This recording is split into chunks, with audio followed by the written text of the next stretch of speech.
আসসালামু আলাইকুম। আজকে 31শে জানুয়ারি 2025।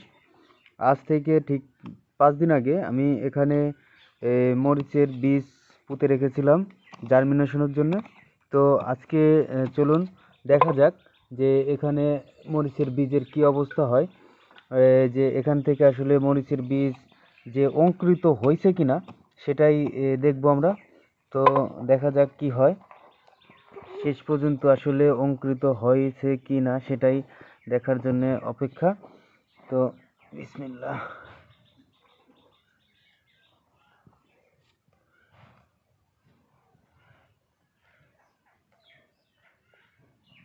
না, মরিচের বীজ এখানে রেখে দিয়েছিলাম, তো এখনো কোনোটা মাথা বের হয়নি, তার মানে আরো সময় লাগবে।